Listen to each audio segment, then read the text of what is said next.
Welcome back to the Nullified Take channel here on YouTube, also streaming live on Reality Realness with 3 S's. I'm your host, Chris, and with me today is Drew. Chantel's going to run a little bit late, but we will see her a little bit later on. I think she's just finishing off another podcast, hardest working woman on YouTube doing these podcasts. But Drew, how are you on your end? I'm doing pretty well. I'm doing pretty well this week and ready to talk about the Challenge USA. Yeah, I'm excited to talk about it with you. We very rarely get to talk one-on-one about it. I kind of came into this podcast like I've got my gloves ready, I've got the mouth guard, and I'm ready for it because I know we're going to go back and forth on the Ben, Sarah, and Tyson thing here. And I kind of came in here knowing that you and Chantel will think the same way. So I'm going to maybe have to be the counter person there, but I could be wrong. For all I know, Drew, you're seeing it my way. I guess I gotta hear your way to see if I'm gonna see it your way, because I'm a little confused at what we're gonna be fighting about a little bit here, but I'll take sides as we go on. Yeah. You're normally the kingmaker. You're normally in the middle between me and Chantal, and you decide who's right or wrong. Welcome to everybody here in the live. Chris, welcome back. Lovable Nikki, thank you for keeping an eye on the chat again today. Patricia Rose is saying, finally get to be here live. Welcome to the live. We love having new people on the live stream as well. Baby Ice as well, Rodrigo, and so forth. Everybody that's in the live that haven't commented, welcome. What an episode. What an episode. The civil war has started between the Survivor players, and we are here to break it all down and talk about everything that transpired within this episode. But to get into it, we have to go all the way back to the beginning. We've got to go back to that algorithm that TJ loves so much. You know, it spits out these new teams coming into this episode, and there's a couple of teams that stood out. I think we kind of saw the foreshadowing of the whole Leo and Sarah partnership that was going to happen at some point, because Sarah continued to talk about the fact that she don't want to be partnered with him. And then ultimately, Leo and Sarah end up getting paired here in this episode.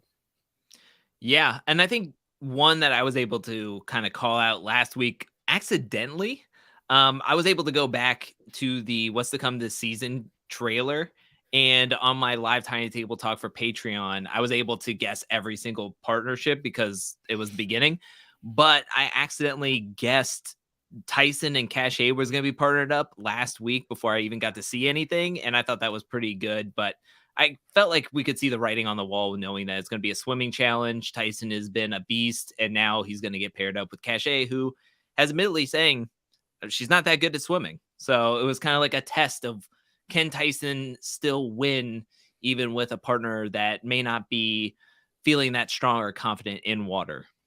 Yeah. Richard here, my co-host for Survivor South Africa, saying Leo ain't no catfish, that's for sure, because he can't swim. And then Baby Ice, a bit of a hot take here, loves the algorithm. Maybe more people like it, but I mean, it is, I guess, kind of doing what they wanted to do. It is muddying the waters between alliances, and it isn't making it a clear Survivor stays strong, Big Brother stays strong. We've actually seen Love Island take shots at Love Island. We've seen Survivor now take shots at Survivor, and Big Brother's taken shots at themselves as well. Yeah, it's actually pretty interesting. I do want to say something about that catfish comment. I wanted to take points off of Angela's score so bad in the fantasy draft, because when she says it, I rolled my eyes so hard, because I just didn't. I was like, no, stop it with the catfish puns. I'm done with the cat talk. All right, I get it. That's part of his personality, but it can't be his whole personality. I can't stand it right now. I don't remember this being a thing in The Amazing Race. I don't remember cat talk around Leo. I'm surprised that the Mau Mau hasn't come out with Enzo being Oh there. my Like, gosh, yeah. that's not a thing at the moment on the challenge. But can you imagine if we had to double down on all this cat talk that's happening on the challenge? It would be like the Kiki talk that keeps coming up every single time we've got an episode, basically. If we had the Meow Meow and then Leo paired up in like an alliance, it would be called the Felines. Get it? Alliance plus Yeah, feline put felines. together. There we Oh, go. jeez, mate. Too many puns. Too many puns right now. For real. For real. I'm gonna butcher this. George says, "Are we getting Kiki points today?" Well, technically, if Kiki points were to be awarded, I think that would go to Drew for Danny consistently mentioning Kiki. I'm convinced at this point, Drew, Danny, his main goal and his main strategy out there is just not to embarrass himself in front of Kiki. And I feel like he's done that so many times already. He did not perform too well in this challenge as well. He was with Angela. She was very happy to have him because, NFL athlete. She's an Olympian, trials Olympian pole vaulter, I guess it was. I forgot what she did. Yeah. Yeah, but Yeah. Danny didn't have the best of days on this one. Like if there was a weakness in Danny's armor, it is swimming. It was. I'm not gonna say he like embarrassed himself because he was in the top 3 and then he got passed up by Tyson, but there was a ton of other people that got passed up by Tyson. I think he should be more upset by being passed up by Alyssa and David because him and Angela were ahead of David and Alyssa, and then they came up and took 4th place or 3rd place from him, and then they got back into 5th place. So I think you would be more upset about David and Alyssa passing you in the daily challenge, but I think they ultimately beat them in the daily challenge, even though it didn't matter what placing they did because they didn't get last or first. But I think Danny is doing just enough to stay under the radar. He's not winning a ton, but he's not coming in last place. So I'm cool with him being on my team. I just would love for him to win something so I can get those 5 sweet points. But I'm happy with Danny. I'm happy with what he's been able to accomplish on the show so far. Being paired up with Angela on this one, though, I was hoping that he was going to get that win. I mean, being from Survivor, I was hoping that he was going to be able to pull out this win. But your duo, I don't know if you have Derek, but I know you have Kayla, and Derek and Kayla were doing phenomenal this episode. Like, for them to come up short and not win this, I was shocked. Yeah, I mean, you'd expect them. It was a layup by the end of it because they beasted the physical part, which I think was a shock to everyone out there. Nobody realized how good of a swimmers both Kayla and Derek was going to be. But then the one thing that they're supposed to dominate at is puzzles and putting things together. Mm-hmm. But Kayla brought up a very good point when she said that sometimes when you've got a method in doing something and someone else have got their own method, it's that whole 1 + 3 = 4, but 2 + 2 also = 4. There's different ways to get there, but sometimes you can be counterproductive and actually work against your teammate. I do want to go back before we get into that daily challenge right to the start here of the episode. Obviously, the pairs are formed. Immediately, Cinco being with Azar. I was never really the biggest fan of Azar being on the challenge. I kind of wasn't sure what she was going to do on the challenge. I think she did herself proud by not quitting, so give her credit for that, but she isn't the most physical person, and she was obviously brought in for a different reason, not for that specifically, but she ended up costing Cinco throughout this game, being a bit of that dead weight that he had to carry throughout the challenge. But in the early days here, when we go to the house, we go to Derek and Kayla as a new partnership. They start talking about how do they feel within the house. They're an amazing race person that is with a big brother person, so they know that they may be insulated from both sides depending on who wins here. And they start talking about who would Tyson take shots at. And Kayla sort of is aware that Tyson potentially will want to make a big move at this stage in the game. So great observation. Yeah, I'm actually quite surprised that they weren't more worried about their possibly being paired up together. I mean, I'm sorry, but if I'm Love Island and you only have now 2 people only left in the game that's from your show, I'm still worried. Like, I'm still thinking that if a Survivor group wins this or a Love Island Survivor contestant wins this, I'm going to be up on the block. I mean, we've just saw Alyssa take a shot at Shan and Xavier. there's no saying that because you're Big Brother's just going to automatically have your back from here on out. So I was actually quite surprised when they were like, we just don't have to get last place and we'll be fine. Cause I was like, there's more chances of you going into the elimination than you possibly could think, I feel. So I thought that was pretty interesting.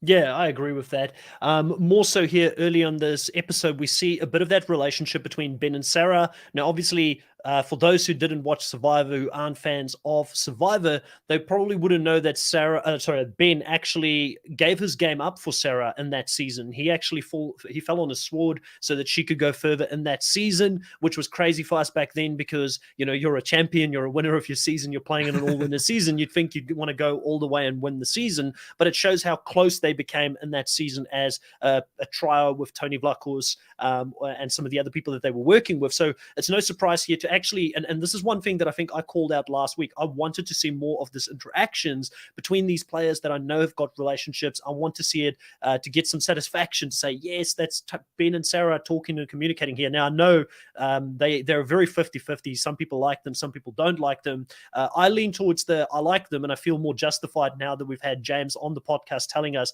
they're actually a lot nicer in person than what you probably would even realize. Because I don't think in the edit, like I've said it before, I don't think Sarah does herself favors in the way that she comes across when she speaks to the camera. I don't think she's the most charismatic when it comes to talking to the camera. She doesn't know potentially what makes for great entertainment, I feel like, but it doesn't mean that she couldn't be a great person outside of that. So I like seeing this dynamic and him braiding her hair here because that's what he does with his daughter. It was pretty cool to see for me. It just... So after this week's episode, I wasn't a huge fan of Sarah, and then after this week's episode, I was definitely not a huge fan of Sarah.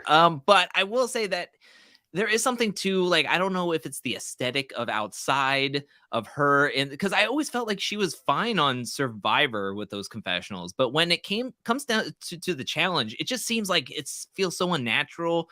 I don't know what she's doing. I don't know if it's like feels so different being in a room with a green screen and just a different environment, but I feel like she comes off the least genuine or authentic in those confessionals. I mean, I'm not a huge fan of Ben, but I feel like he at least comes off a little bit more like he's just doing his thing, talking about the Wheel of Fortune and having a good time, walking on the treadmill with his cowboy hat. Like, why are you working out with your cowboy hat on? I thought that was just so weird, but it was nice to see.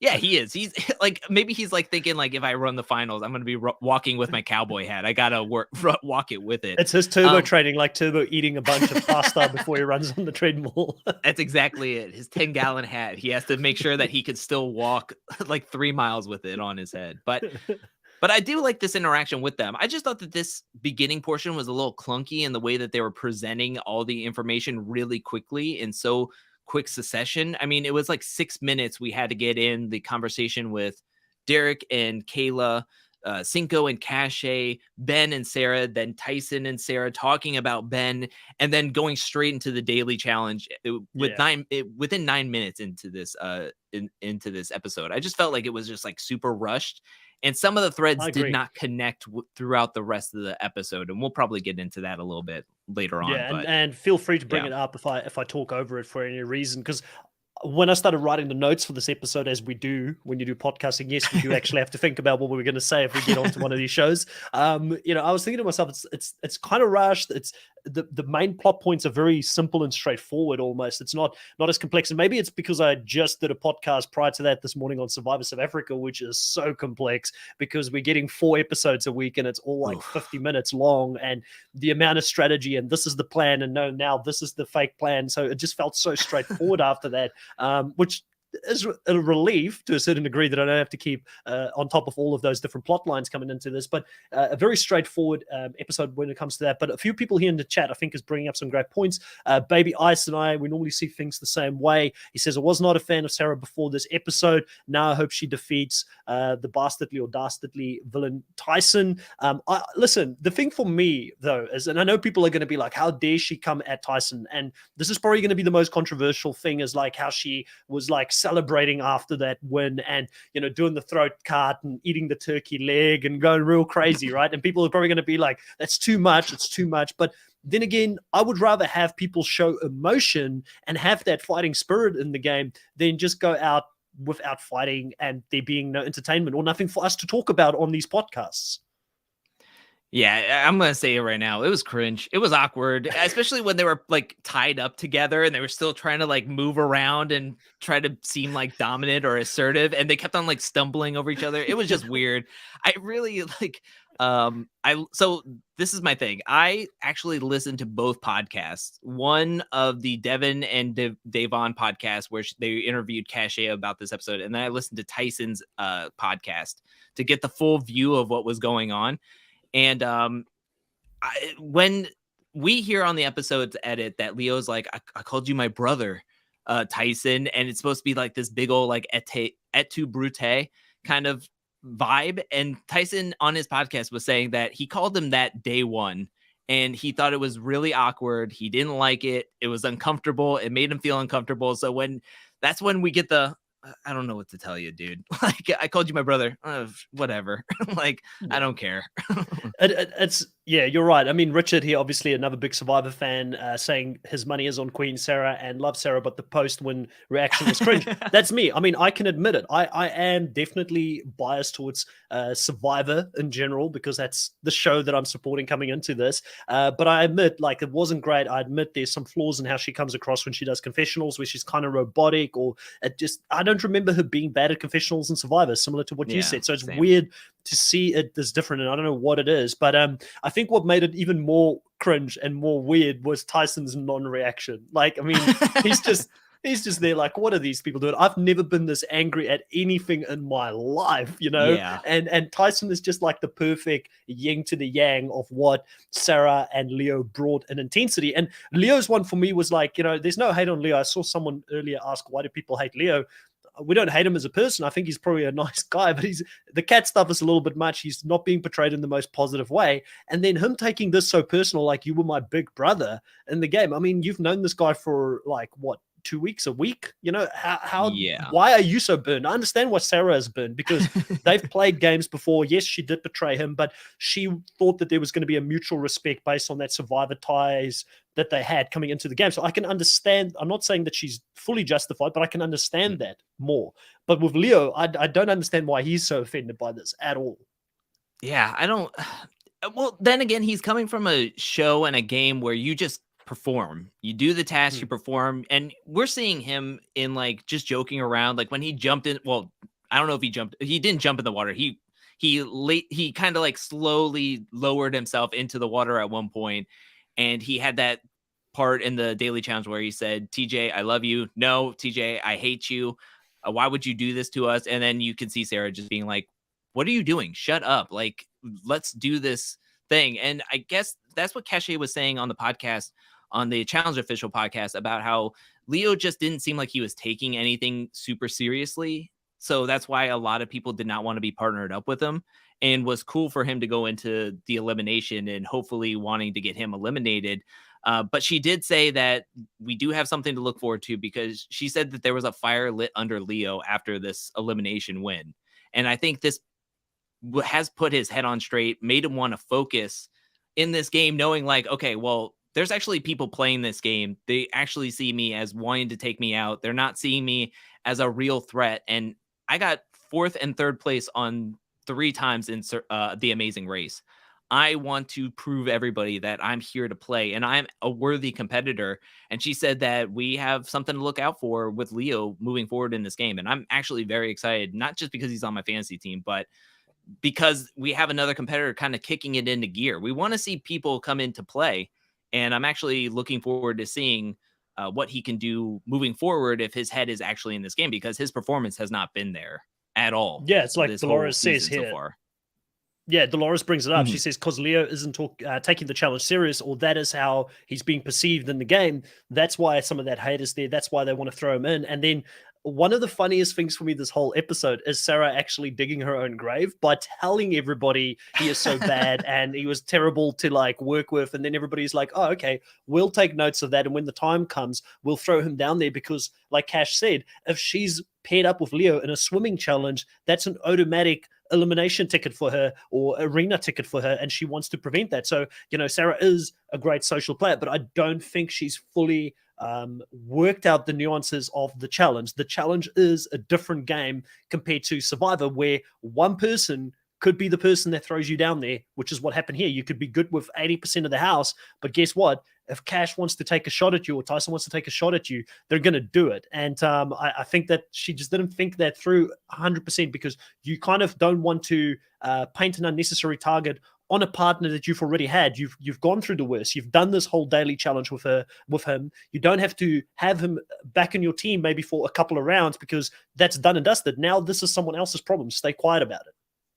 Yeah, and especially, like, do you think that there was some bit of, like, I don't know, confidence or arrogance on that part of her gameplay? Because she did have a confessional, which was the, like, guarantee foreshadowing point where she was like, "Oh, so Tyson has won. It's Survivor strong. I'm not going in. I know I'm not going to go in." So do you think that there was some arrogance or confidence in, like, oh, Tyson's good, and now I'm just going to do what I want to do and bash my partner before we even get to the elimination? Like, we still have a whole big step going into the elimination. You could be possibly going in. And I mean, if everybody is telling Tyson, who is not afraid to throw anybody into the elimination, I mean, if everybody's coming up to him being like, "Hey, can you throw in Leo? We don't want to be partnered up with Leo. Like, do whatever you can." And then he knows that Sarah and Ben are possibly talking behind his back. So it's like, yeah, I'll do it. If everybody is going to have my back after this, if this blows up in my face, I'm cool with it, kind of thing. Yeah, I do think you're bringing up a good point. There was an element of overconfidence from her, and I think that, if you're in her position, why wouldn't you feel confident? She just had that conversation with Tyson prior to the daily, where they talked about how Survivor was going to stick strong. Tyson did bring up a concern about Ben and said, "Hey, is Ben coming for me?" So it sounds like the Tyson Ben thing is more of a worry than Sarah and Tyson necessarily at this point. And she says, "Hey, I can control Ben. I can keep him away from you. Let's steamroll this game. This is a new game. Let's not worry about the previous game." And I think that Sarah also banked on the fact that she is one of the most physical women out there. So she thought, hey, Tyson wouldn't want to get rid of me because I could still be his partner in the future. And why would he want to get rid of a strong potential partner on the female side? So I think that gave her maybe a false sense of confidence as well going into this. I also wanted to bring up here Baby Ice in the live saying the challenge needs rivalries, and this looks like it'll be a good one. And I agree with that because, Drew, we watch the challenge season in and season out, and a lot of what's happening in the main show now for me starts to feel a bit manufactured. Like, most of these people have become friends and they're not true rivals. They'll ham it up for the camera, but there is something when it comes to raw, authentic, these people really do not like each other's guts. And I think that what's happening here between Tyson, Ben, and Sarah, it's either going to play out on the Challenge USA season 2 if we get another season, if Tyson's happy to come back, because I think Sarah and Ben, I feel like they would probably do it unless they're really busy in their lives. This could be really good in a future season for like a rival season. I don't know if they will go over to the main show, because I did hear something this week where Shannon from this season was asked to play in 38, but she declined because the compensation to go out there was less than what the CBS players get when they go and play. Did you hear about that? I did not hear about that. Yeah. Wow. So apparently that's why she said no. Oh, okay. Well, that's very, very interesting. Also, speaking of the rivals, going back to Tyson's podcast, he has a lot to say about both Ben and Sarah on that podcast. He is not holding anything back. Like, he just says whatever he wants. I mean, he's going to get the clicks if he does, but it's very spicy what he says about Ben and Sarah. So I highly recommend it. He goes on a long time, and his co-host, I can't remember her name, but she does a spot on Sarah impression on that podcast. Like, absolutely, like, smashes it. I loved it, and it was really, really good. It was a really good listen. I'm gonna probably listen in on his podcast from here on out because it was really I need to as well. The guy is made for TV, made for podcasting, made for whatever. Like, put Tyson on every single show that you can possibly put him on. I mean, who could not love the just dry sense of humor that he has, and just how he approaches these games. I really love it. I do want to bring up a couple of comments here from George. He said that I can pronounce it as George, so I will do so in the future. He says also, is Sarah's celebration worse than Laurel's celebration? I'll give that one to you, Drew. I remember Laurel had a pretty bad celebration after the ninja elimination. How would you rank that? I mean, I think you have to say Laurel's is worse because she ended up going home. At least Sarah got to stay in the game and is going to go on to play. I think that Laurel's is a lot cringier because she went all out on Ninja and then come to find out she lost. So, and she didn't get to come back into the game. So I think it's clearly Laurel lost that one. Yeah, Christina believes they're equal, but I agree with you. Actually, I think it's probably I think it's worse because Laurel actually went home. But George also says here, Drew, you should do a video about cringy celebrations after an elimination win. Is that something that potentially is in the works? I got that one. I thought that was a good video, and then also sore losers was another good video that I thought was a good one to do a video on. So I might do both of those clips. Somewhat soonish or maybe next month, depending on what the projects I have in the works moving forward. But I thought that was a really good suggestion. I did see that in my comment section fairly recently. Yeah. Well, Baby Ice is saying here, Tyson, Angela versus Ben, Sarah, Booker. And it's very interesting how much Angela's got Tyson's back, just based on that little bit of interaction they had, because from my understanding, they had no pre-existing relationship coming into this game. They didn't know each other coming into it. But I'm finding it interesting that Angela is so drawn to Tyson here and that she's like, listen, this is going to be hell when Sarah comes back in the game. But obviously I'm on team Tyson. She's firmly planting her flag there. It's interesting how this has come to be a thing. Yeah, well, I think it's, of course, she would have Tyson's back over Ben and Sarah because, one, she was partnered up with Tyson at one point. Tyson keeps winning, and she can win with Tyson. I don't think she's been partnered up with Ben just yet, and Sarah's competition. So I don't think she would ever want to have Sarah's back. She wants Sarah out of the game probably ASAP because then her value as a partner goes way up. Also, Baby Ice, those are not equal. Tyson and Angela have won 5 competitions together, altogether. And then you have Ben and Sarah, who Ben keeps on getting second place in a lot of these competitions. So I think that's crazy. The amount of points that I have not gotten because of him just losing out every single time. It's just like, I'm weeping in my corner, sitting in the corner. But I guess I can't complain. Like, I mean, it could go worse, right? Yeah. I mean, it could be worse. Yeah. You could be constantly going into the elimination and barely getting by, but then again, you're getting 3 points instead of no points getting in second place. Yeah, true that. Dolores here also asks, so predictions on who will be Tyson's partner next week? I wonder. I had that same thought.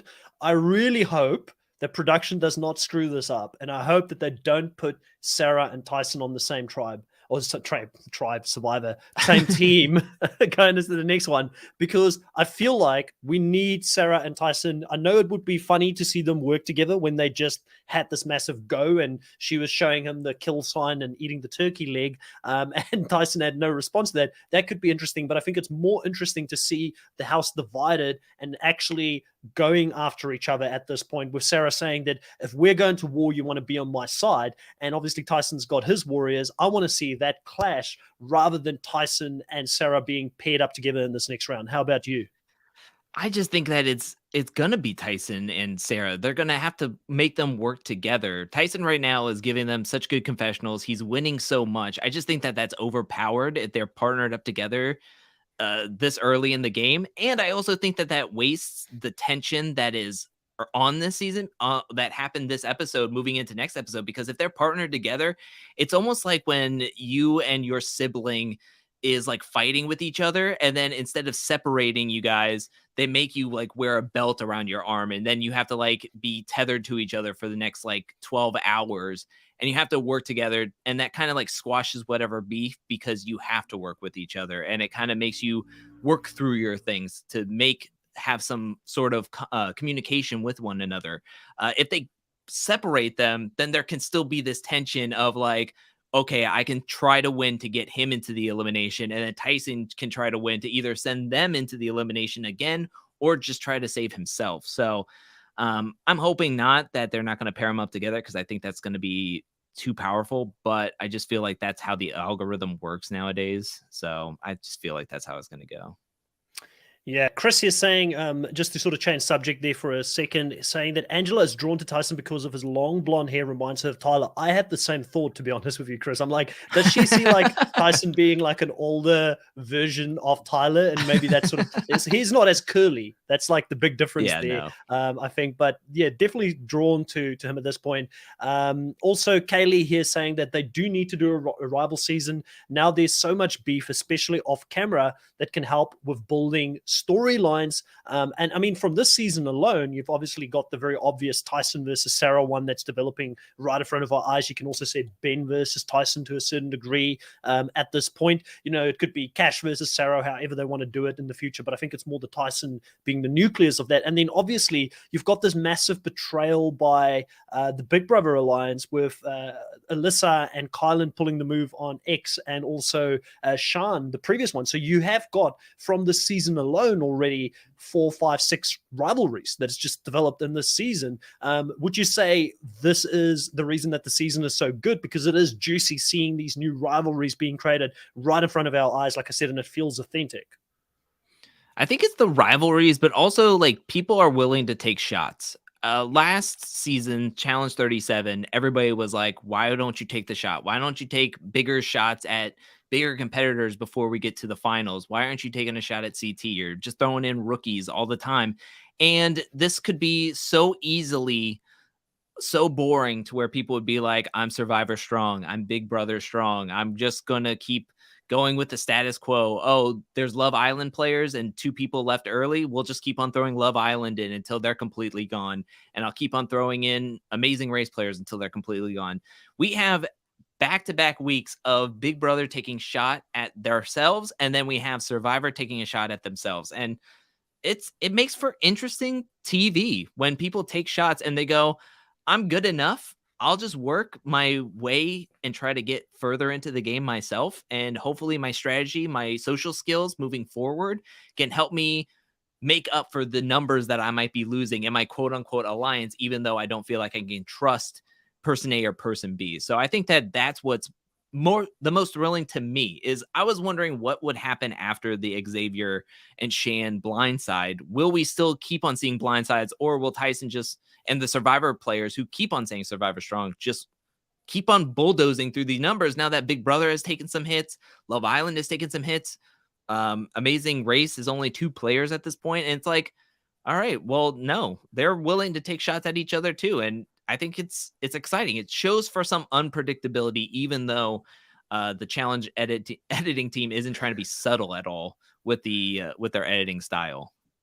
No, but I don't necessarily mind being included in how a vote comes together and how it plays out. Like, I'm actually okay with that. It doesn't bother me too much because we are kind of in on the vote. You know, I've always said I don't like being blindsided by the outcome of it necessarily myself. Mm-hmm. They did leave a little bit of who will they put in? Will it be Ben? Will it be Sarah? You know, before they actually did it. And then obviously the explanation came for why ultimately Sarah was the one who went in, because the only thing that kept Ben safe here this round was the fact that Justine was paired with him. And obviously Justine and Cash, they're mates, and they wouldn't want to see the other one go in there. And I thought that Cash played it as well as she could with Tyson, who's a very dominant personality. And she obviously got her way, and Tyson was happy enough to compromise. Yeah. Also on Tyson's podcast, he mentioned that he never really wanted to throw in Justine, in saying that because Justine was eligible for the finals, once somebody was eligible for the finals, Tyson wanted to work with that person because, one, they're more apt to win than, say, somebody else who hasn't won already. And second of all, if he starts going after players who are eligible to run the finals, that gives the green light to everybody that, hey, we can start throwing in anybody, including the guy who has the most money in the house. So he really didn't want to send in Justine and Ben. At the end of the day, on the podcast, he did say that he wanted to throw in, it was between Derek and Kayla or Sarah and Leo. And it was leaning towards Derek and Kayla for the longest time. And I think that's where the storyline of where we see Derek and Kayla in the beginning of the episode talking about, oh, as long as we don't get last place, we're not going to go in. And then cut to where we have Derek and Kayla kind of talking to each other, going like, I think we might go in. We have a shot of going in. But we never heard their names actually come up. And I was like, why didn't we hear them come up if nothing really came out of that storyline? It just seemed really out of left field, including the Dom and Desi, where I don't know who Dom thinks he is, thinking that he's on Tyson's The Undertaker. radar. He's like, I'm the Undertaker. I'm just taking everybody down. He's like the Derek Kaczynski of back in the day, just going in there and taking names.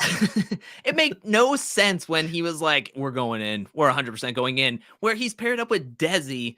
They're both Survivor players. Like, that would have been the dumbest move ever, in my opinion. And for him to be like, oh, we're a big enough threat that Tyson would want to take the shot at us. It's like, no, he's not even thinking about y'all. Don't even worry about it. Don't even sweat about it.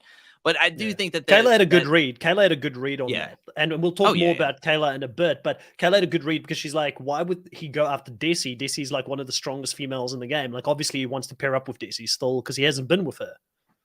Yeah, I mean, that's a really strong point. And again, it's two Survivor players. I can see why he would send in Leo and Sarah, especially if people are saying, please take Leo out. And then he's like, cool, I can work with other people if I get Sarah out here anyways. Like, that's another Survivor number, but I'm sure I can make peace with Danny, with Dom, Desi, and then all the other players that I'm working with, Angela, Derek, whoever else he's working with. It sounds like he's working with everybody come from his podcast. So I think he's in a strong position. And Kayla was reading that really, really well in the edit. Yeah, Chris here saying Kayla is queen. Now, obviously, Chris, I love Kayla, seeing her back on the screen there, someone I've actually spoken to before they went on the challenge. And seeing Kayla play this strategic game where she has to put ideas into Tyson's head about who to go for, and even saying, hey, I'm going to give you an olive branch. We don't really talk game much. I want that to change. I want to talk more game to you. That's a good move from her because Tyson is currently the person with most of the power in the house. He's winning most of the dailies. He's kind of dictating the direction in a lot of these votes for people going into the arena. Why not become friends with the popular kid at this stage who's got all the power and the influence in the house? So she goes there. She says, I'm going to throw you one. Ben, he is out there talking about the fact that he's not happy about you winning all of these different challenges, but we don't understand it because he's also a Survivor player. So I think Kayla really did a good job, firstly keeping herself out of the arena here, and now Tyson, I think, will remember this and will know who his numbers would be moving forward in the game, and it's someone that he can now work with going forward as well. Yeah, and he also mentions that that Kayla wasn't the only person that was talking about Ben talking about him behind his back. He did mention that Danny and some other players were being like, look, Ben is getting annoyed with you kind of thing. So he is hearing this from more people. And I think Kayla was like the straw that broke the camel's back kind of thing, where this is somebody outside of Survivor who I don't know is telling me that she's hearing somebody in my own alliance talk about me and kind of get annoyed with me. So maybe it's a good time to start splitting his numbers up and keep my numbers strong. Yeah. Welcome to the stream, Chantel. How was your previous podcast? Thank you for jumping in. Of course. Oh my God, everything's like backlogged. So I did I was being interviewed by Matt Scott and Pod Friends for what was a podcast, and that started late and ended late. And so then it pushed this one, but I was doing 2 episodes, and so we had a lot to talk about. And so I just got behind, but I'm caught up now for the most part, and I'm really happy to be here talking with you guys. I was getting FOMO when I heard that you guys were already talking about the Sarah and Tyson beef. I was like, I need to be here for this. Are you kidding me? So I cut it short, and I'm coming over right now. We just dipped our toes into it. We didn't go too deep. Yeah, we've just dipped our toes in a lot of different things, going into a lot of things, but we're happy to circle back and bring some of that back up again. So don't worry about it. Everything is still up for grabs here when it comes to what we're happy to talk about. Let's talk a little bit about the daily challenges, because we haven't really spoken about the daily challenge at all at this stage. It was a fun daily challenge where they had to go out, swim 150 yards. Fun? I don't know if they would say this was fun. I think it was fun for us as viewers to see them being tortured out there and absolutely gassed, and to see who was good at swimming and who was getting found out on the swimming part of this challenge. But in any case, seeing this for me was very entertaining to watch, because they had to go out 150 yards to the first point where they got their numbers from the buoys, and then they had to swim another 75 yards, which is crazy amounts of swimming here, to go and get their combination from a barrel, get their puzzle pieces, and then swim that back. And they had to do it in 2 heats. And an absolutely crazy performance, Chantel, here from Tyson, because he had Cash on his back and she was not, like she said, she's just living life right now because she can't swim, and she won a swimming challenge based on how good of a competitor Tyson is at these challenges. Well, and he had a good strategy. So the fact that she was like, I'm just gonna lay here and be my little motor, just kick my feet while Tyson just like tows her along. And so they had the right strategy down for him to be able to, her to be able to do something that would help them be able to do well in this swimming challenge. But she didn't even help them. She actually hindered them on top of the fact that she can't swim. I still don't understand what happened, but I think Sarah was telling me that she touched a barrel. And the reason why, because she touched the barrel, that means that it wasn't their number. So because she touched it, they had to go back again. And I was like, Cash, like, you can't swim. You can't be making a mistake in the other parts of this challenge. Like, what's going on here? I was freaking out for Cash. I felt so bad because she was already an anchor, no pun intended, on this team. And the fact that the part that she should have been able to maybe help and excel in and maybe get them to move ahead a little bit more quickly, she completely fumbled and touched it and made them have to go back and do an extra lap that it seems like nobody else had to do. Yeah, it was hard work, and hats off for Tyson for keeping us cool in that situation and not completely flipping out. I think that's the closest, Drew, I've ever seen. I mean, we've seen Tyson on a lot of shows, but I think that's the closest I've ever seen him to actually being pissed off in one of these reality TV shows. Yeah, so I need to. I'm not going to listen to Tyson's podcast before coming on here because I'm just going to keep on saying on Tyson's podcast. But on the podcast, I've he did seen a little bit of it, so I've heard some of it. So don't worry, I feel you. He mentioned, I've talked about, like, I've been giving like point by point bullet points on this podcast the whole time since you were gone. Yeah, so Drew's like a walking advertisement for the Tyson podcast at the moment. He mentioned that he helped Cache get up. She got onto the boat. She slipped, touched a barrel on accident, and before he even got onto the boat, that's when a producer came up to him and was like, you got to go back. You touched it, which I guess means that if you touch it, you have the intent to open it. So wow. Tyson said he was more mad at the production team because he was like, that's kind of bullcrap because what are you talking about? Like, she didn't even open it. We didn't even get to see it on the cameras because if you look at the thing, it was like trying to flash over when it was saying. So he was like, we couldn't even see it. I wasn't really even out of the water yet. He said he was more mad at the production team. And so when they did win and he yelled, he was yelling more so that production guy could hear him from wherever he was standing because he was so pissed at that guy for making them do that. He said, what I found was interesting is he said that him and only one other team was hit with a penalty from this. From touching a barrel, and that was Enzo's team. He said that they were the only other team that had to go swim back to their buoy and then come back.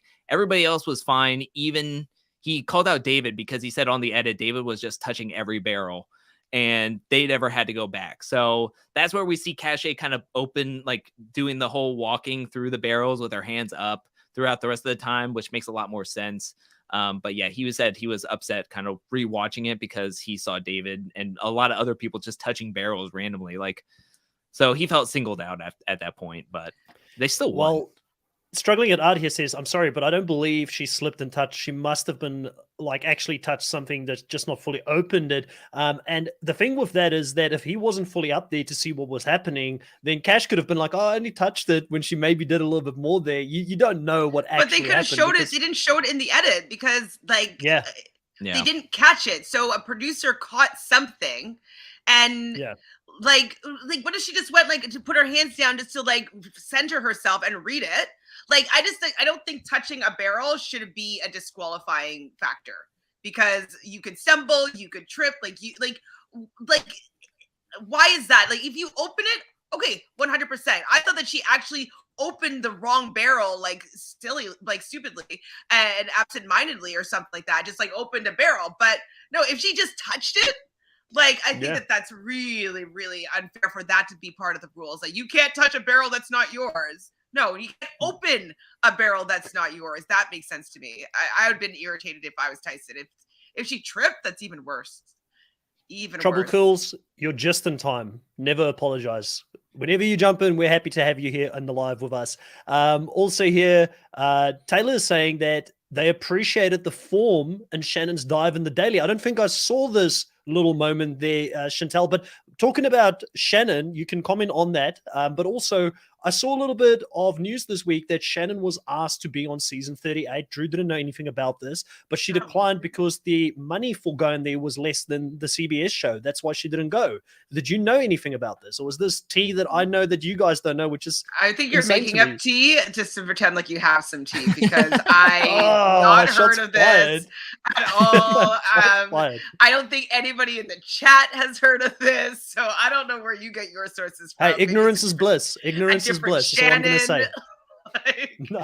100%. There was an interview with her this week. There was an interview that came out where she said she was asked to go back to 38, said no because the money wasn't as good. So that was an interview that came out. I'm going to go find it. I'm going to share it with you on Instagram after this so you can see it. But it's definitely out there. I don't remember specifically Shannon's dive, but now when I'm like going back, because people keep on talking about her dive, and I didn't have a chance to go back and actually watch it, but I think I remember her diving in. It was a nice dive, but she was with Enzo, correct? Thank you, Fernando. Thank you. I'm not lying about this. Fernando knows. And because of this, Fernando, I will answer your question about Ben and Tyson in a second. But thank you for having my back and proving that I am a closet.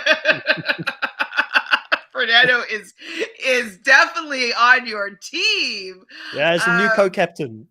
He's co-captain with Baby Ice. Baby Ice is out. Fernando is Hey, Baby Ice was sleeping. He didn't have my back on this one. He was sleeping. She was partnered up with Kylan, by the way. Oh, right. Yes, I feel like I pictured a dive that she did, but I didn't log it into my memory like a lot of people have. So, I don't remember fully. Sorry. Now, Fernando's asking me here, Chris, who do you prefer, Ben versus Tyson? He might not have my back after this. Now, I'm just joking. I love Tyson. I love Ben both. If you have to put a gun to my head, say choose between the two, it'll have to be Tyson. But because of that, it doesn't mean I don't like Ben. I thought you just put a gun to my head, you just aim it at Ben. Sorry. Jeez, we do not promote that type of stuff here. No, on this podcast, of course not. I don't want anybody to die. Sarah there, like, oh my gosh, like. Okay, anyway, we'll get to that portion. She had a little bit too much pre-workout before she got into that arena. It's all that happens there. Uncomfortable. It's not fun to watch. So yeah, so I mean, obviously, there's another win here for Tyson. So Tyson gets 3 daily wins now so far. He's the front runner, the person that seems to be getting all of these wins going forward. Chantel, do you think that there's anybody that can stop Tyson, or are we just seeing probably one of the most dominant wins in the challenge playing out in front of our eyes in a very, very long time? Well, a lot of people have been talking about, like, if Tyson wins the game, this was the most predictable, boring season ever. I'm still enjoying the journey, though. I think that if he ends up winning, I think it will be the most, like, amazing season ever, in the sense that, like, how the heck did he do it? Like, he's been just so well-rounded at so many different things with most of the partners that he's had. He's able to win dailies. He says on his podcast that he made what was the word he used with the algorithm? He was able to override the algorithm by making a deal with the people that have won some money that let's not come for each other, so that if we don't do that, we just take people out that don't have money, then people won't start attacking us. And so, he made that deal with these people. So he still is playing the game and insulating himself. He should be thrown in there every single time that he doesn't have power. But he has still been playing the game to be putting himself in a good position. So I don't think that it's been that predictable, because of the fact that, like, he's playing the game so well, and I want to see him win. I want to see that journey to see if he can actually do it, because now I'm seeing, like, will they be able to take him out? Will they be able to beat him in the end? I want to see that journey. So I don't think it's that predictable. And even if it is a little bit, I'm enjoying it. Yeah, I don't think it's predictable. I would think it's like well earned, especially if he wins like 2 or 3 more daily challenges and is able to win. I mean, him and Kylan are the only 2 guys eligible for TJ's final right now, and we're 5 episodes in. 5 episodes and only 2 guys have Jeez. won daily challenges. That's insane. That is insane. I mean, we don't see that very often these days. Like, I feel like it's quite split between who actually wins the dailies in most seasons. So to see this kind of dominant performance, it is impressive. Troubled Cools here says, have you guys seen all the Tyson versus OG tweets that are out there? And I've got to be honest, like, I've tried to stay off Twitter when it comes to the challenge because, geez, man, like, spoilers are everywhere on Twitter when it comes to the challenge. You gotta try your best not to run into one of those things out there. Are you aware, Chantal or Drew, about these tweets that Tyson are having? Is he having shots at the OGs? Wait, Drew, you talked about them last week, didn't you? I've talked about these tweets. I forget. I think we brought them up. I know Mark said hold my beer when Tyson said something about, like, if I were to go toe to toe against the OGs, that they might have more strength on him, but he could outlast them, especially with his endurance. And then Wes got involved in the conversation as well, like with Tyson. Wes changed his bio on Twitter saying he's the best pickleball player in the world when Tyson has I am pickleball in his bio. So he took shots that way. It's funny. I think it's fun. Like, it's great to have these rivalries. And we spoke about this quite a bit, Chantal, before you came on. Rivals to me and a lot of the main show these days seem manufactured. A lot of these people have friends, so they're like, I hate you in the game. Like, a couple of seasons ago when Devin and Tori were rivals before they became ride or dies or started being in the same alliance again.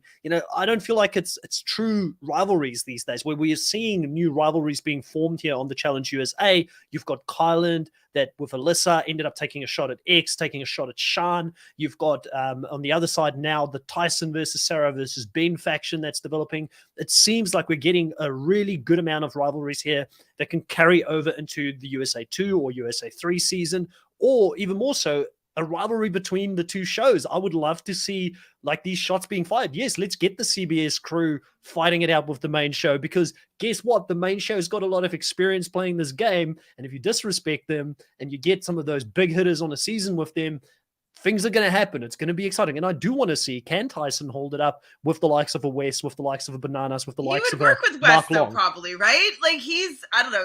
I have so much faith in Tyson knowing the best strategy to get himself to the end. And so I think that he would realize that West could be the person that he would want to maybe team up with in order to be able to have him on his good side and get to the end. So I would love to see what they did. Maybe they could do like an All-Stars versus main show versus USA and have those 3 shows kind of competing against each other. That could be kind of interesting. I love the fighting. I think it's great. Give me the rivals. Yeah. I would love to see Tyson and Wes as on a rival series. Give it to me. That's Tyson so versus Bananas. I want to see Tyson versus Bananas. I'll take that too. Yeah, the clash of the egos, give it to me. Like, and Wes is in there, it would be a good season. And I think there's some more heavy hitters you can pull into this that are not even part of this USA season 1 this time that could really add a little bit of spice for this in the future. Now, Chantal, I want to move on to some of the strategy talk. One of the weirdest segments for me in this game is, like, obviously this thing's been going on between Cinco and Cash. It's been dragged out throughout this whole season. It's a big part of the storyline. We all know the love stuff. I'm not really the biggest person for that you and Drew, I heavily rely on you on this.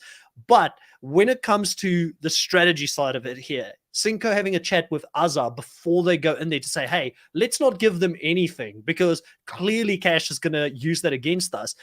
I just think it was such a big misread. I think Cash really wanted him to stay in the game. She would have helped him if she could. And it was just weird and awkward to see them in this chat, having a chat together. If Tyson wasn't there to make it funny with the popcorn chat, it would have been really, really awkward to watch. And I just don't understand the gameplay.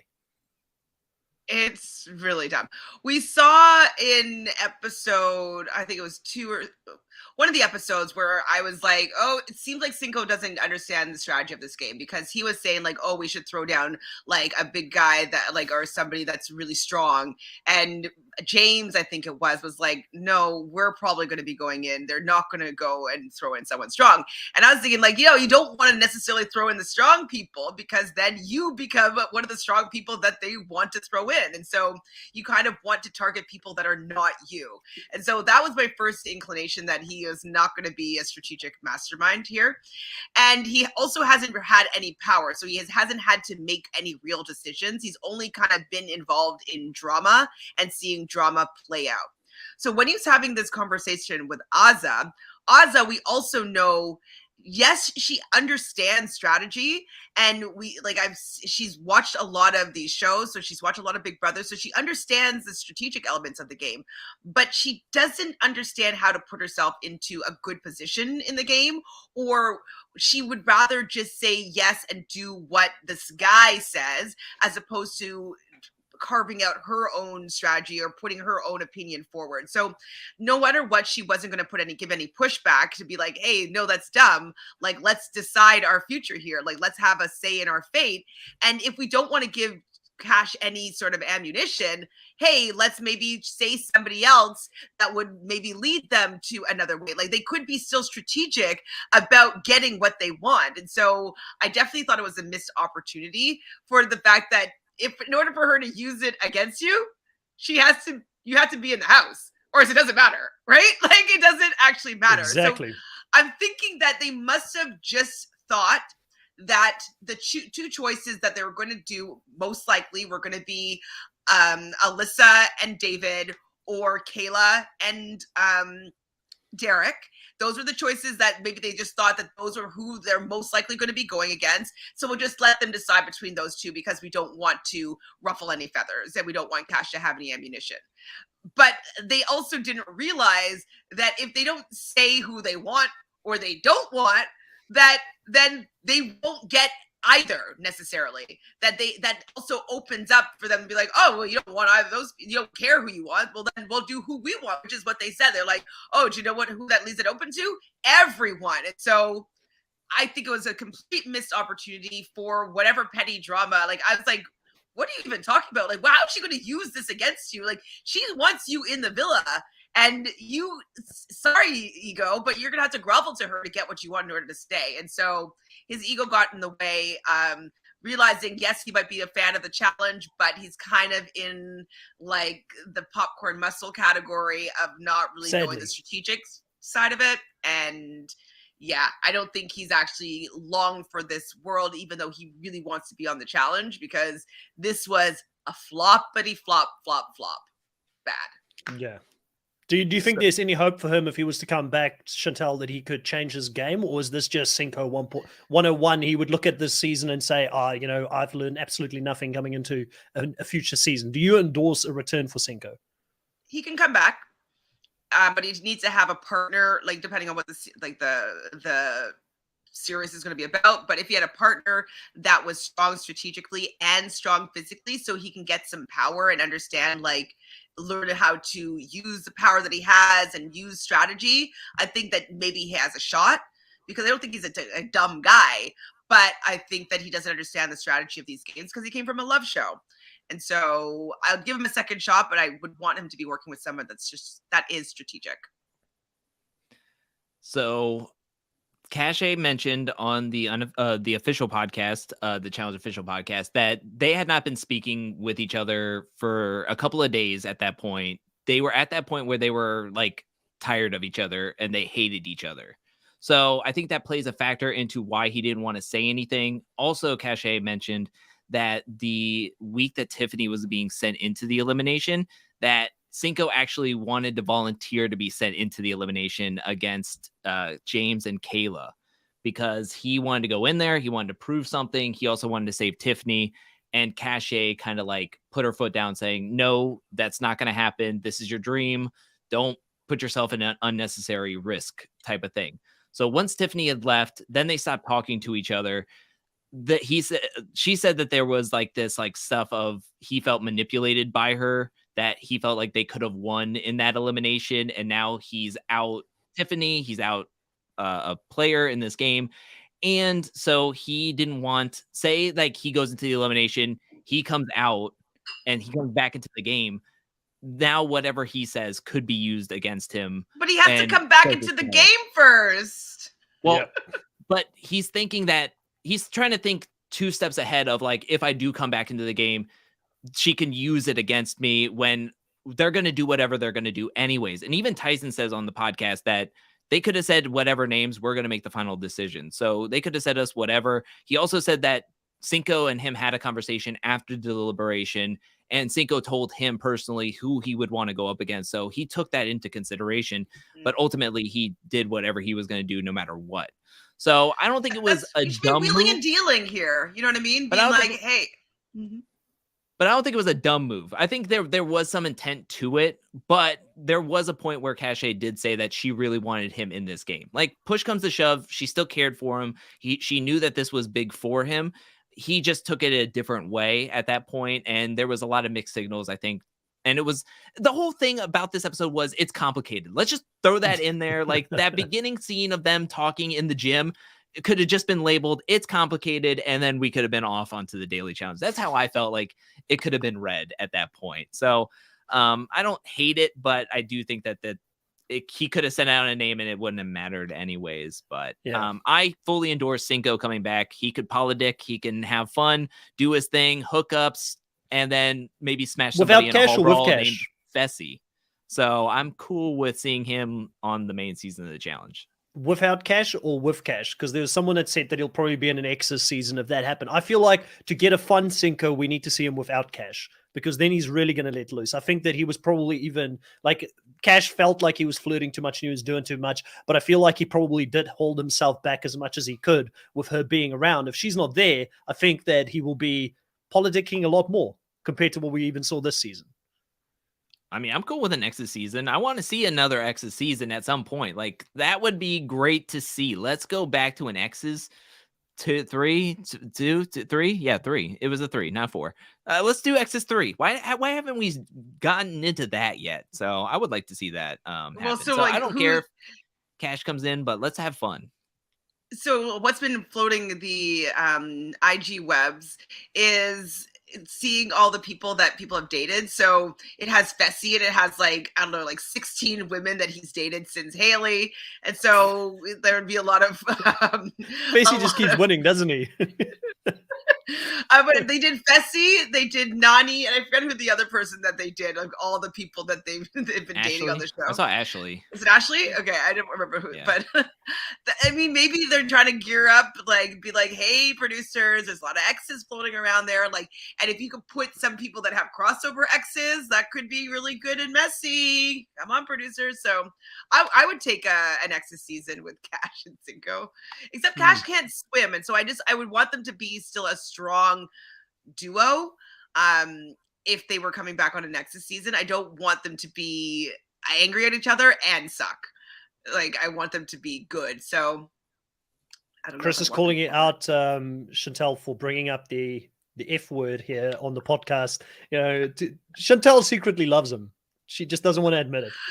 I love the fact that he's a Libra. I love Libras. So that's there we go.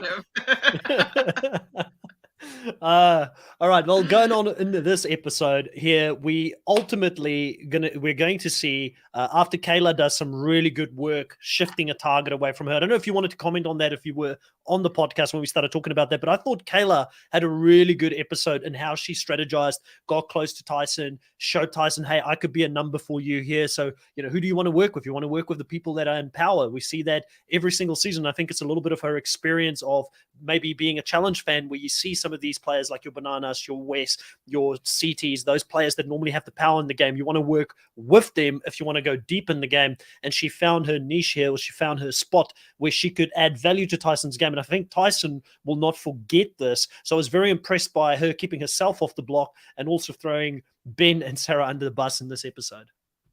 I love anybody using in conversations that they had or what they know about somebody to their advantage. Like, I don't like necessarily spreading things just to spread them and to create drama and chaos in that way, but like it's intentional that she's like, I'm going to give this piece of information to this person because I want to start having a gaming relationship with this person because I see that he's often in power and I was just with them, but we didn't end up winning the challenge. So I didn't get an opportunity to strategize with him and start to gain that strategic relationship with him. So I thought it was amazing. She nearly got her MVP for the episode because it was awesome that she was able to say enough for him to completely focus on Ben and Sarah, keep his eyes off of her and Derek, and now potentially gain some trust within Tyson, as in like, hey, I'm going to bring you some like information that is helpful for your game. I could be useful to you. So I think it was a great move. I love seeing anybody strategizing and like using information to their benefit. So thumbs up for Kayla, almost MVP of the episode. Yeah. I also wanted to add another thing here before we go into who actually goes into the elimination, and that is Sarah working against herself here in the challenge. And myself and Drew spoke about this, but she goes around and tells all the different girls that, you know, how bad Leo is. Like, I struggle with him. Yes, he was bad. Yes, he climbed on her back, and she was basically swimming with him on her back all the way through this challenge, which wasn't a good look. But she basically just made the sales case for why they wanted Leo to be in the elimination and go home. Do you think this is maybe just Sarah's game being slightly off, and she still hasn't fully grasped the difference in the challenge compared to Survivor here, where she is attached to this player right now? She can't throw them under the bus because she's effectively throwing herself this round under the bus when she doesn't have to worry about Leo in the future because she's already partnered with him. So there's no benefit in bad-mouthing him to all these other girls. Exactly. And I think that it is that she kind of doesn't know the show that she's on, because on Survivor, if you have someone on your tribe that is pulling the tribe down and not pulling their weight and is making you lose challenges, like, yeah, okay, everybody can gang up on them and like vote them out, and it could be a unanimous vote out because, you know, they want to win future challenges. And so she's using that same strategy, except she's attached to him. And so it's like they're tethered together, and you're voting out somebody that you don't like, that's helping you, that's making you lose things. But if he goes, you go. And so I think that she must have just like had a brain fart, a strategy or something. Overconfident. Maybe overconfident, or maybe really thought that like, oh, Tyson's in there, like he's Survivor strong, like there's no way he's going to throw me in here now. I still don't understand why she needed to go around and just completely badmouth like Leo. Like, it's already over. You already sucked. You didn't lose. Like, you think you're not going in. So like, why do you need to still continuously talk about how terrible he is? They get it, like, and somebody else is going to be paired with him next week, and if they want to send him out, they can send him out next week. Don't give them ammunition to do it when you're tethered to him. So I thought it was very bad gameplay, and all of it reminded me why I'm not a fan of Sarah Lucina. All right, well, we go into the elimination here. You would have been very happy to see Sarah being thrown into this elimination with her boy Leo going up against Cinco and Azza. It is an elimination where they have to collect all of these, I forgot what they called it, but it's these film reels. There we go. They had to collect film reels that were all different sizes. There were 4 different sizes. They had to go into this very dark container, memorize the order that the film reels were built, and then they had to like replicate it on their platform outside of it. Very early on here, we see that Sarah and Leo have got a great strategy by measuring it with their fingers to figure out what they could do in the dark, to figure out which is the smallest and the biggest numbers. They were ahead of Cinco and Azza, who just seem to be a little bit frazzled and they don't communicate well. It seems to be a thing with Cinco that he doesn't really communicate. And Azza, I think someone that don't really like to take charge and prefers to have someone take lead, she didn't know how to become the leader in this group to get them through this challenge. So it was a case of not communicating well, getting frazzled, and then Sarah at least keeping her cool with Leo while she was in the challenge so she could perform at the time that she needed to. I really just I think that Sarah was the right choice, and like I was just so happy to see her being thrown in there. I love the fact that she was so shocked. I love seeing like everybody's face being so shocked that Tyson actually did it. I was really frustrated though with the fact that Azza and Cinco were so bad, because like if they're gonna make this big move, like I wanted them to be able to take them out, and I think that Cache probably felt as though Cinco was going to be able to take them out with most maybe physical things and just be able to like throw around Azza if they needed to prop her up or, fling her, she's light. And, if it was something that was really muscle heavy, that they would be able to pull through a win potentially. But the fact that they didn't seem to have a strategy, and Leo came up with an excellent strategy, and he also waited for them to go into the container so that they could not see the strategy that they developed. And they were able to win pretty seamlessly. And I was just like hoping, I'm like, maybe they made a mistake. They can't be winning this easily, right? They made a mistake, and they're going to have to figure out which film reel that they did wrong. And then Cinco and Az are going to win, right? That's what's happening, right? Because everybody's like looking, you see Angela like, oh my God. We see Cash like, oh my God, like, are they going to come back? Like, oh my God, this is so, like, and I was like, no, it can't go this way. And then it went this way. I was just so annoyed. I mean, it's obviously going to create some drama back at the house. It's funny. It's funny because I was so excited. I was like the exact opposite to you. I was like, yes, Sarah, go out there, win this. Leo, get back in the game. We need you guys to go up against Tyson. Tyson needs, like, for the show, I think it's amazing that she came back. Yes. We spoke about this a little bit earlier, that I don't think Sarah is doing really well at the confessional side of things. I don't think she comes across as well. I don't think the celebration came across that great either, but we'll talk about that in a little bit. What's your thoughts on this elimination as a whole here, Drew? Where were you sitting on it, from me being very excited to see Sarah and Leo mix things up and bring drama to the house, and Chantel wanting boring TV with Cinco and Azza getting back? No. Let's hold on before you go into that, Drew. What I wanted is for Sarah to suck and to have that moment where she has to lose to Azza, basically, and lose to Cinco, because she's like thinks that I'm she's teasing the you, greatest Chantel. person. I know what you mean. Oh, I know, but I'm still going to defend myself. And so I just wanted to see her eat crow. Like, I just wanted to see that moment. I like, obviously it's like it's hysterical, the insanity that ensued after, with her biting off, well, turkey leg is what Tyson thought it was, but I thought it was like a bat, like Ozzy Osbourne when he bit the bat on the stage. So that's what I thought she was doing, biting off a bat, because I feel like she listens to heavy metal, and like slitting throats. And I do think it's going to obviously create more interesting drama coming back. We wanted this kind of interesting drama with the Xavier Shan thing, so we're going to get it here with these people. So I'm fine with the drama after. I just wanted her to be humbled and have that look of like, I suck face. I wanted that for a moment. I did. Okay. Floor is yours, Drew. Sorry. No, where do you sit on all this? I was intrigued. I love the blindside, but once I heard the instructions and then saw the strategy that Sarah and Leo was implementing, I knew that they had this 100%. I don't think you can go into an elimination with better strategy. Like, it just seemed like they knew what the elimination was going to be. They already had it pinpointed, like they had all the names of the eliminations and was like, okay, when it comes to this one, this is the strategy we're going to use, type of thing. Cause it just seemed like they were so calm, cool, and collected. They took their time. They weren't even worrying. They weren't rushing. I mean, we even got the stare down from Sarah when Leo was trying to put up the last two, and she was just like, yeah, it's happening. It's just like, all right, calm down, please.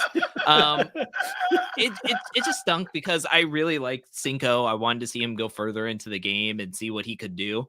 But I knew that Sarah and Leo was going to win this thing. So I kind of tempered my expectations, and they did. They won.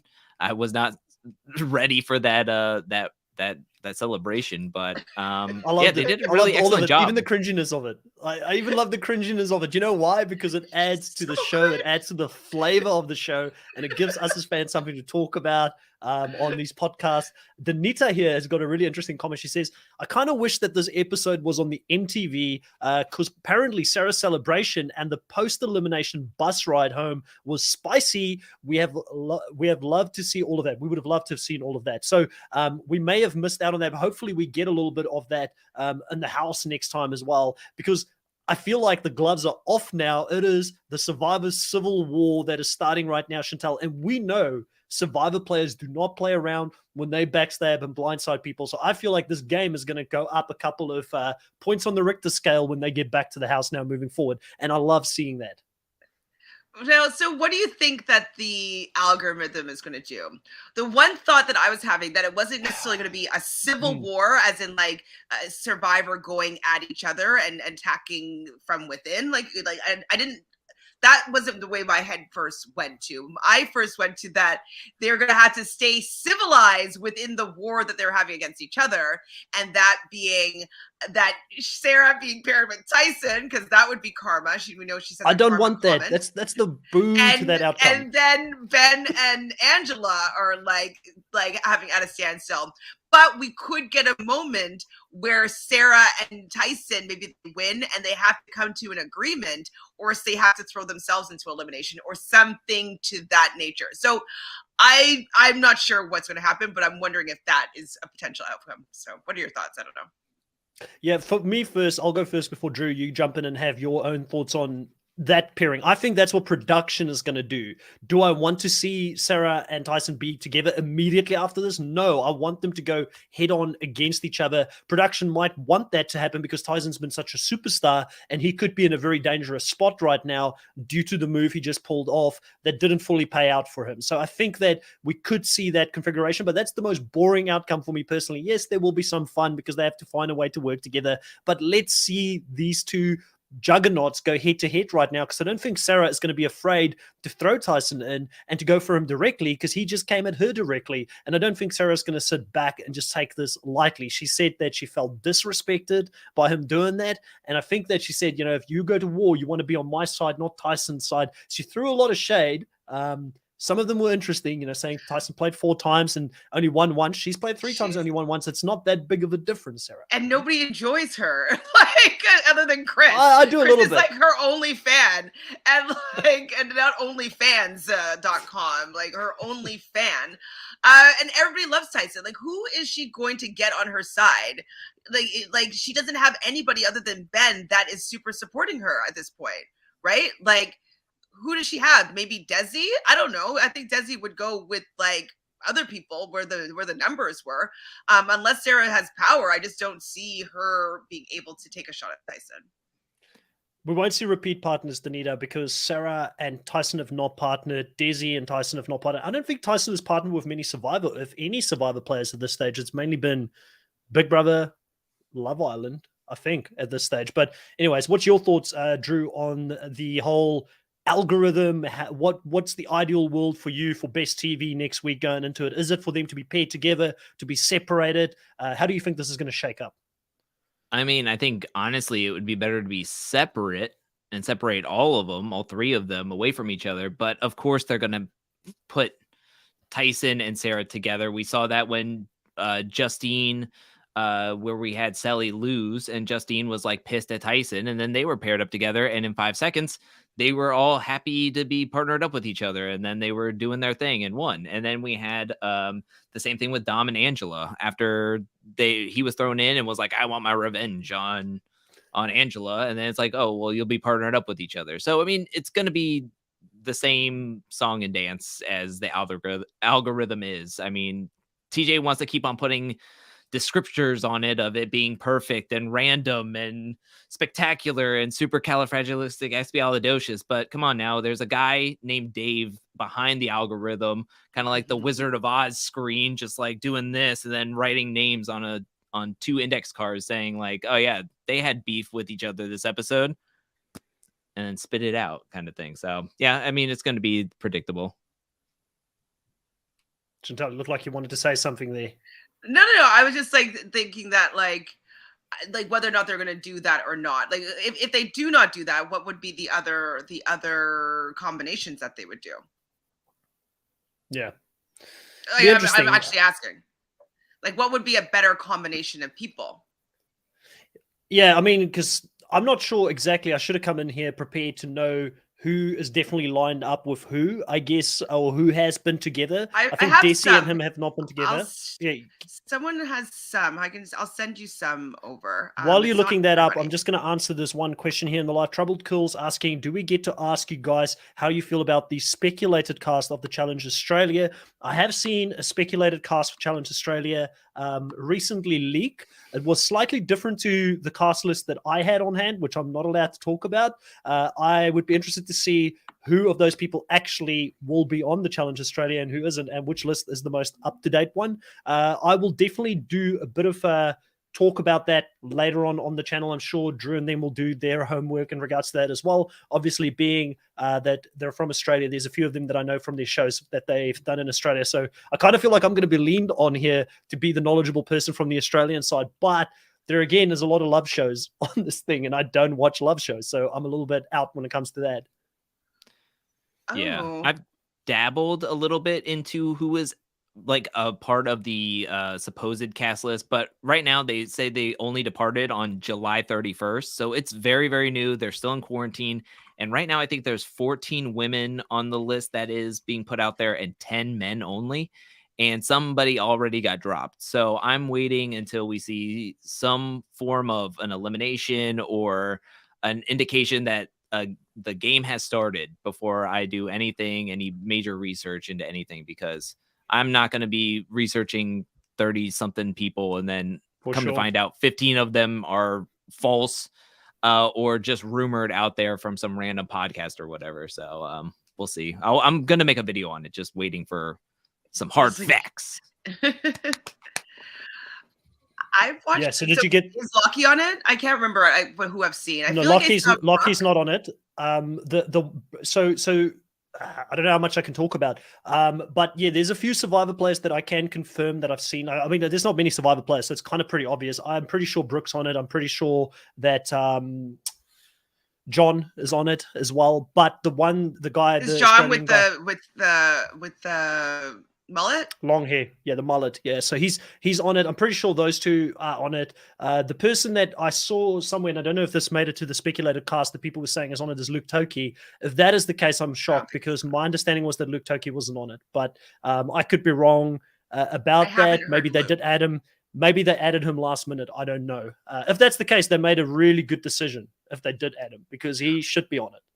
Oh, I did hear Tim. I saw Sam here in the chat saying Tim. I heard Tim was going to be on. Yeah, he's a late addition. So he wasn't in the original list, but he, after this latest Big Brother VIP in Australia, he was such a big hit again. Obviously, he was in Big Brother Canada as well. You probably remember him from back then. But he was such a big hit again on Australian Survivor. I watched strategy most of this season. I haven't seen the whole thing, but I've kind of heard the outcome. So he was definitely a star of the season that I've seen. I've seen half of it.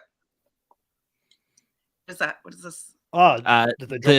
The Troubled Curls reply to Sam saying that he was dropped along with Tully. Oh, right. Tully. Tim? No. Yeah.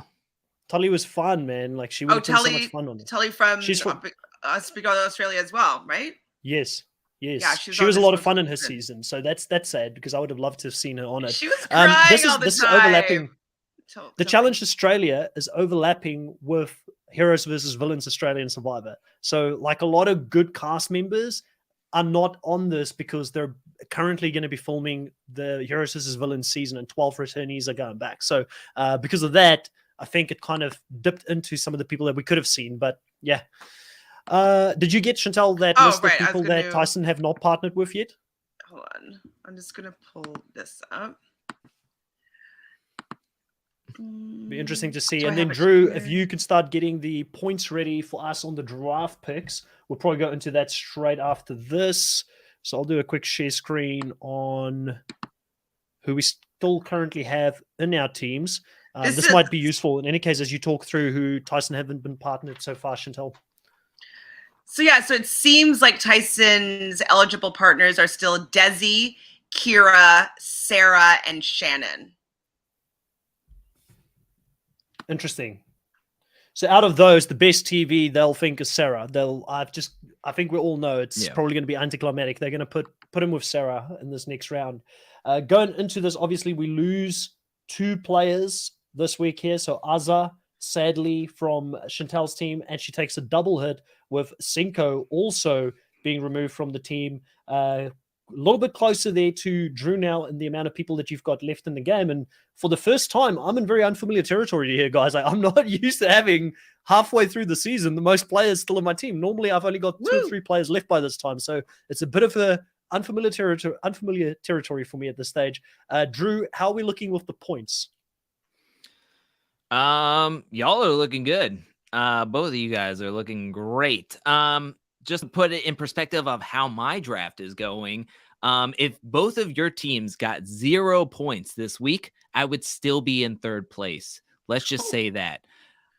So getting a total, and I mean a total, and this is with Leo going into elimination and getting more confessionals with a total of 13 points earned this week, I go up from 117 to 130.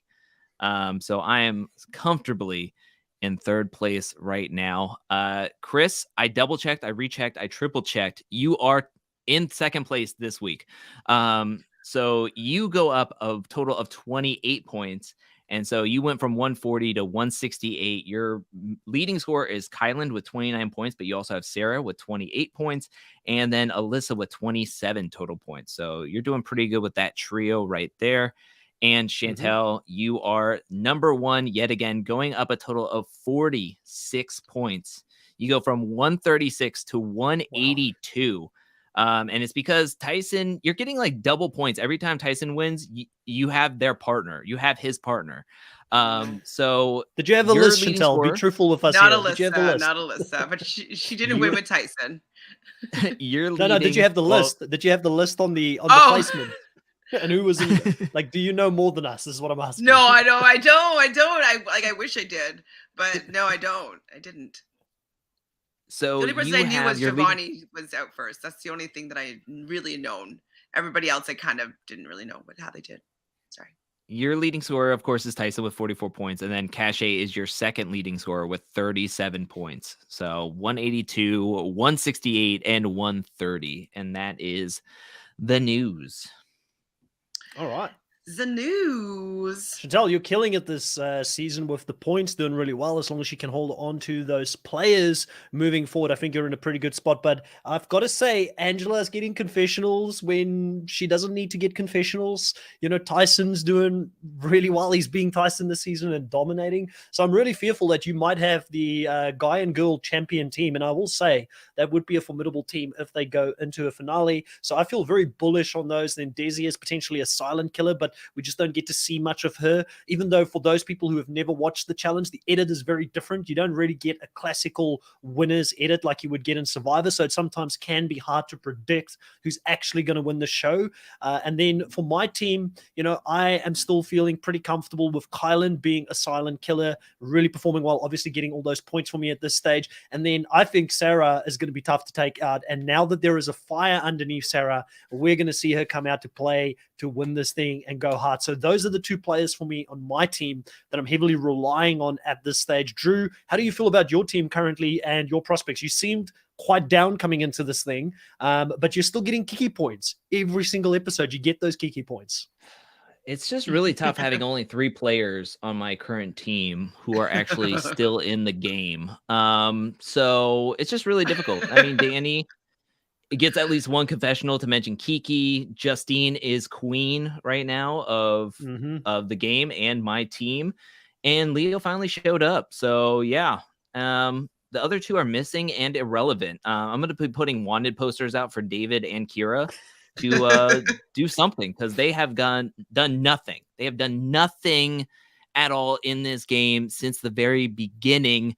So yeah, I warned you that she was boring. Remember I said that? I'm like, she's a snooze. I mean, I'm not even worried about her. At least she's getting like at least 1 confessional. David has like what? 6 confessionals over like 5 episodes. This is ridiculous. Absolutely ridiculous. David, where are you? Even when he won, he only had 6 confessionals in the whole dang episode. Leo only had 4 confessionals this episode, and he had something going on. I mean, people were saying catfish and making stupid cat puns. It sucks, man.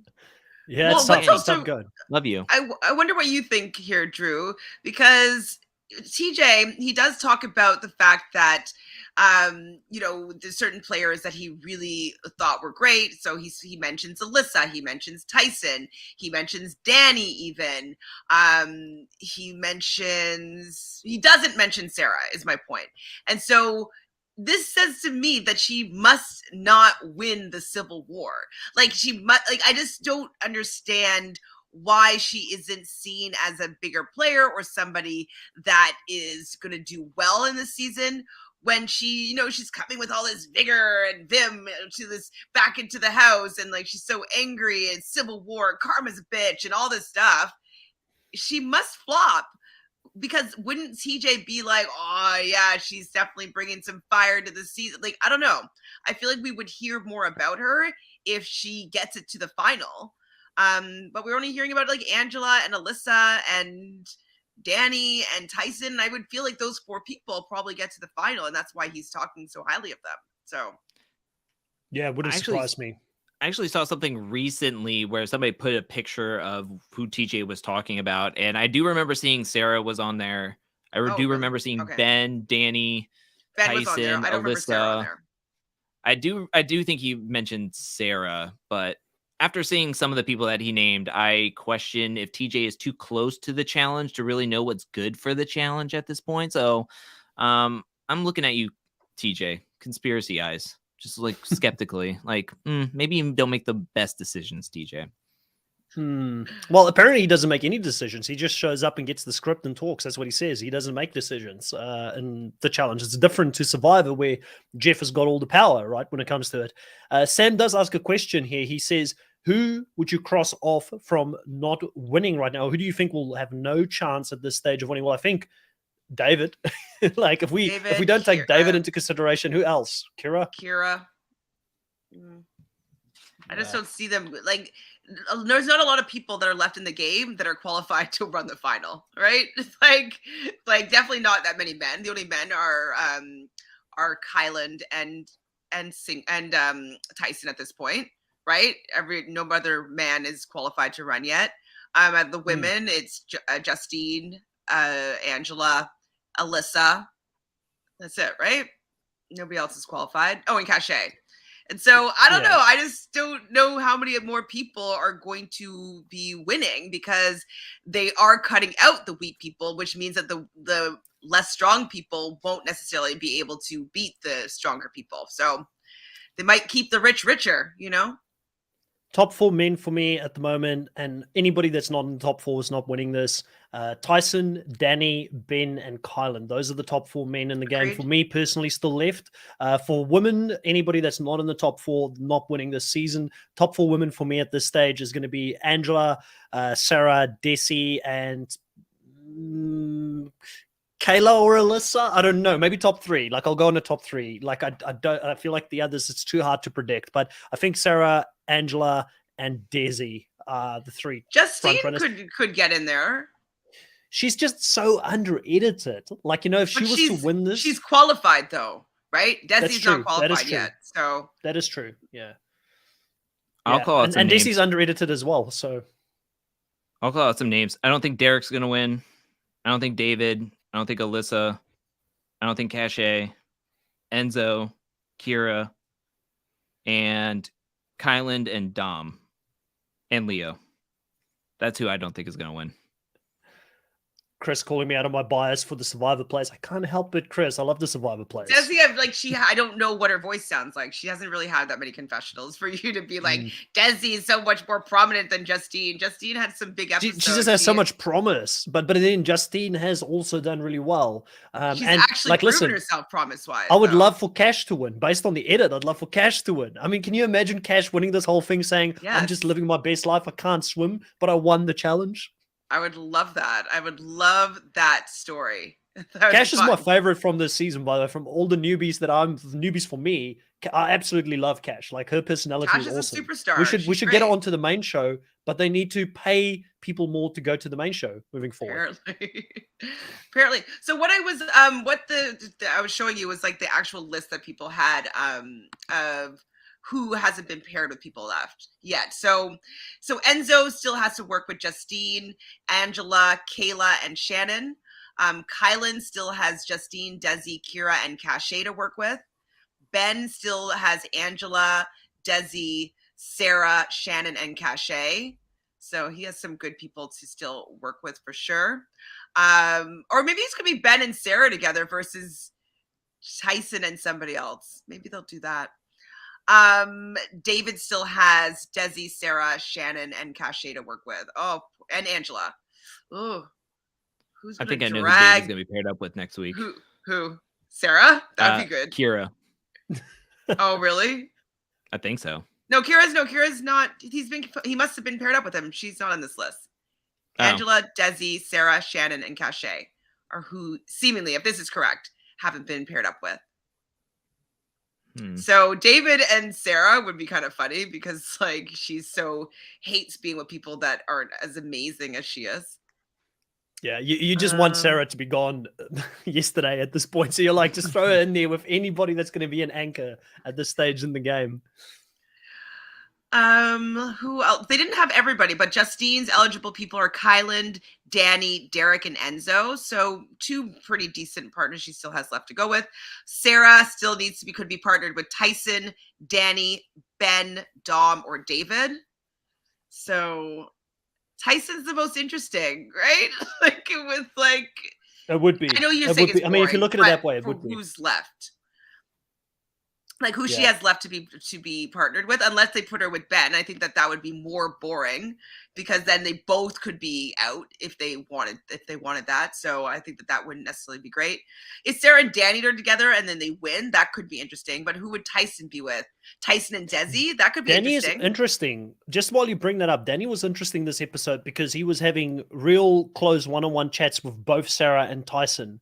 And he looked buddy-buddy with both of them. So I'm kind of wondering where he sits on this whole thing with Tyson and Sarah going after each other, because Tyson kind of gave him a heads up that this was going to be his move and he was going to go after Sarah. And he did not give Sarah the heads up either. So where's he in this whole thing? I feel like he's Team Tyson for the fact that he says that's how we do it in Survivor. If we can't come for you, we go for your right-hand man or something to that extent. And so that to me says that he respects what Tyson's doing and he doesn't mind it. He's not going to give any pushback there. So to me, it seems like he was more Team Tyson and it was okay with the snipe. Maybe he doesn't like Ben. Maybe he doesn't like Sarah. Maybe he doesn't like both of them. But it seemed like he was siding with Tyson for wanting to take out Ben's right-hand man. I will say, if Danny loses this thing, if he makes it to the final somehow, I mentioned this to Drew earlier today, like we found a weakness in his armor. Like he can't swim well. Like he's not I mean, he probably swim better than me, but he can't swim well. You know what I mean? Like he was really being found out on this challenge, I think, when that part came on, when you look at the other top men that we just mentioned. So I think that could be a potentially an Achilles heel for him going into the finale. Place, which isn't bad. Yeah, it's decent, but I think the people who beat them were like Tyson. Tyson got there last, but Tyson only got there last because or like 7th or something because of cash. But he's probably a better swimmer than Danny. I think Ben was ahead of him. Where did Kylan finish? Hold on, I'll tell you the order. Because Ben was third. Ben was third, right? Yeah. I'm pretty sure he was third. I'm going to binge watch until I follow that cowboy hat everywhere because he's supposed to be getting because he needs to get me points. He's in my team, so I follow him. You know, I'm like, where is Ben in this challenge? I mean, he's not the worst, but like the fact. What did he do this episode to upset you, Chantel? Tell me. This is your time to let us know how bad he was this episode. Just supporting Sarah, like anybody that supports Sarah, I'm just like, how dare he be a good friend? Bad choices. Why are you like that person? No.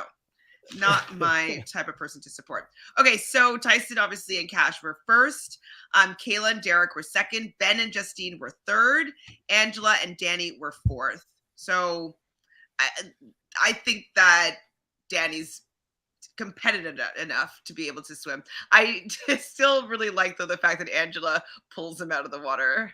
That is so funny, man. She's a beast, and he's like, you know, Danny's main thing at this point in the show is not to embarrass Kiki, and he feels like he's constantly embarrassing her on the show. I'm loving it. I'm absolutely loving it. Kiki needs bloodlines. Yeah, bring it in.